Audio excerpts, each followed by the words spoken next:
はい、では今週もよろしくお願いいはい、たしよろしくおます。願いいたします。今日はですね、僕発信で、奇跡のフォースのテキストの原理の7っていうとうん、ころに、奇跡は誰もが持つ権利、しかしまず清めが必要であるっていう文章が出てうん、まして、はい。で清めっていうのは、この動画では大概、感情の話をしてたんです。で、実は清めっていうのにはもう一個要素があって、うん、その思い込み、信念って言ってもいいんですけど、何かを信じ込んでいると邪魔なものになっちゃう時があって、しかもそれが信念だって気づかないみたいなことが結構あるんですね。で、今日はその中の代表的なものをいくつかお話ししたいんです。はい。で、これはたくさんの人が思い込んでる信念の一つ目をね、こうん、れ紹介したいんですけど、はい。実は僕の家にはうん、家訓が貼ってあったんですよ。ね。うん、しかも皆さん多分これ知ってると思うけど、うん、人生は重き荷物を負うて遠き道を行くがごとしっていう、うん、徳川家康の人生は重たい荷物を背負っていくようなもんなんだから、ゆっくり行きなさいっていうような文うん、章なんです。うん、はい、はい。で、これってちょっと納得しちゃいそうじゃないですか。本当です。う納ん、得しそうなんですけど、うん、よーく考えてみようじゃないかっていうことなんです、これをまず。はい。さて、人生は重い荷物を持っていくようなものなんだよって言われましたけれども、うん、ちょっと待てよと。私は重い荷物を背負っていきたいかっていうことなんですよ。うん、で、こういう信念が先にあると、この検討ができない状態になっちゃうんですね。本当に。で、徳川家康みたいな偉い人が言ったから、うん、無条件に受け入れちゃったですね、そういうものを。そうですよね。で、この話って面白いのは、で、うん、どこに行くのって話なんですよ。本当ですね。いや、重き荷物を背負って行くのはいいけど、どこにうん、行くのっていうことを何も言ってないじゃないですか、これ。そうですよね。ね。重い荷本当に。物を背負っていったらどこか着きますよと言ってなくて、それは何なのか何も考えてないです、僕ら。それを。本当ですよね。ね。検討してないんですよ、何にも考うん、えてないというか。で、この話はちょっとコース的に喋ると、うん。重い荷物の中身をちゃんと調べようじゃないかって精霊が言ってるってことなんですよ。ああ、なるほど、なるほど。まず一つ目は、今言った重い荷物を背負いたいかどうかって自分でちゃんとチェックしなきゃいけないんうん、ですよ。これ実うん、はね、重い荷物を背負っていくのが好きかどうかっていうことがうん、あるんですね、検討するってことは。で、なるほど。好きな人がいてもいいわけですよ。はい。重い荷物背負ってるとすごい楽しいとかっていう人がいるかもしれないじゃないですか。ね、だったら別にいいわけです、これは。はい。うん。信念というか好うん。きなんだから。はい。で、でもよく考えたら好きじゃないなっていう人も僕はいっぱいいるだろうと思うのね。うんうんうん。重い荷物なんか背負っていきたくないと。なのに、背負っちゃってるってなった時、すごい苦しいことになりうん。そうでしょ。そうなりそう。そうです。うん。自分が好きでもないことを一生懸命やってるってことになっちゃうから、うん。そうでこれが今すよね。言った信念のデメリットなんです。はい。で、信念が悪いんじゃなくて、信念が自分に合ってるかどうかを検討してないってことなんですよ。なるほど、なるほど。そうう。ん。ね。で、これはすっごい簡単にチェックできて、うん。例えば今のだったら、うん。軽い荷物を持って歩いてる人を見たときに腹が立つかうん。どうかってことなんですよ。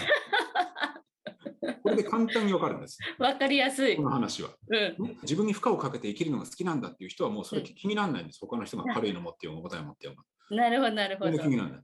うん。だけど自分は本当は重たいの持ちたくないのに重い荷物を持ってる人は許せなくなっちゃうんですよ。軽うん。い荷物。なるほど。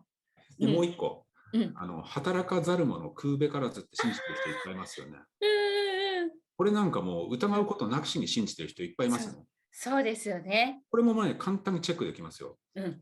自分は働くのが好きかっていうふうにまず聞いてみて、うん。好きだっていう人はまあいいですよね、今言ったうん。みたいにね。はい。でも好きじゃないのに働いてる人の場合、うん。働いてない人見たら腹立っちゃうんですよね。ああ、なりますもうね。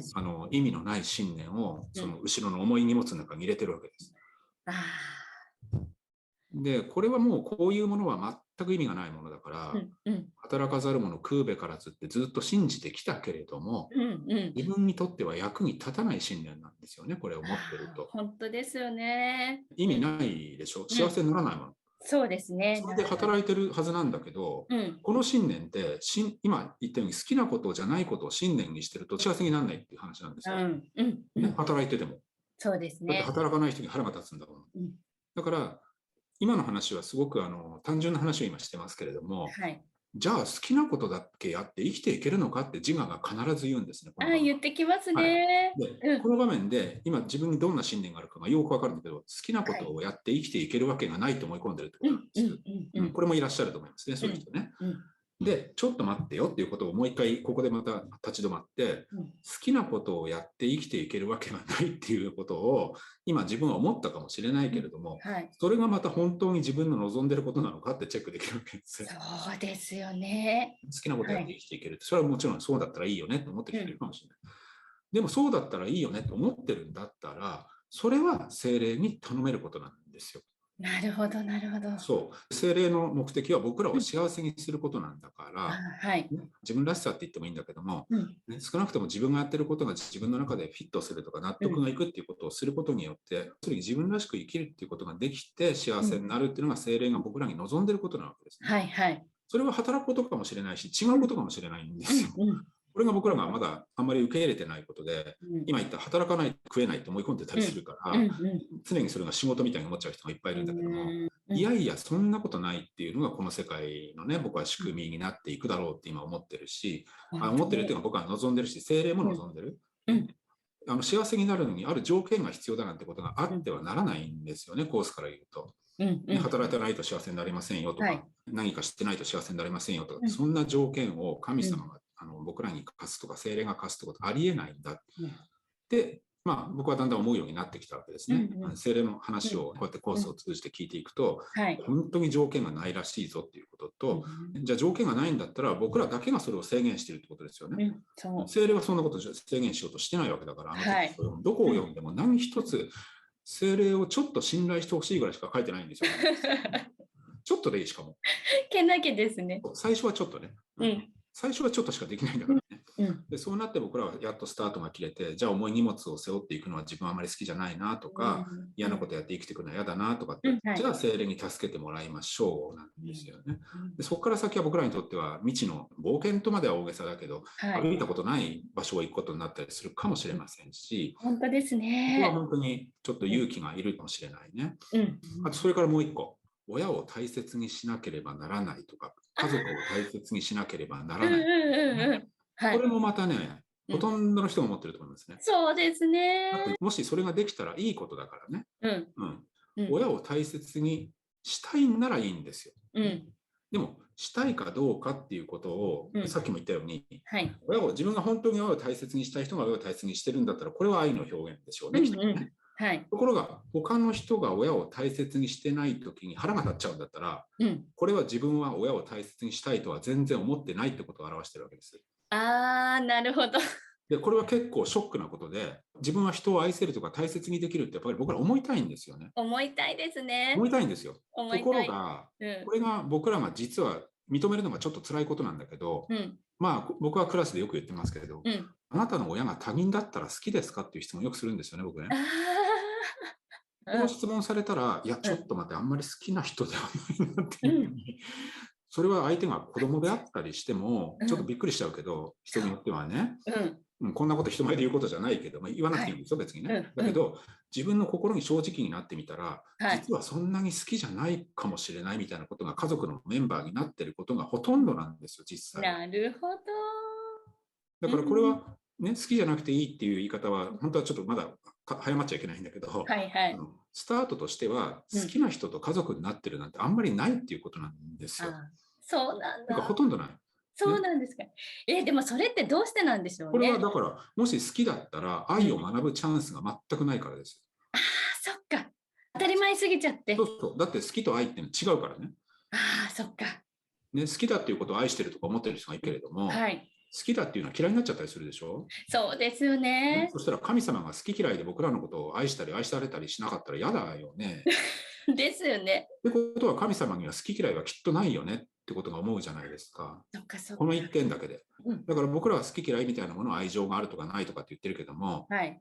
愛ってそんなもんじゃないよねってことが、この話だけで僕はわかると思うんだよね。本当ですってことはね。自分たちは愛を全く知らないっていうことです。うん。で、本当、親を嫌いだっていうのは全然構わないわけです。スタートとしては。そうですね。でも、それだからといって愛せないっていう意味では全然ないんですね。うーん。これが僕らが学ぶことなんです。じゃあ本当に嫌いだから親のことを見捨てたいなんて思ってる人がいるかもしれないけどうん。も、本当は愛したいんですね。うん。愛っていうのは感情じゃないわけです。今言った。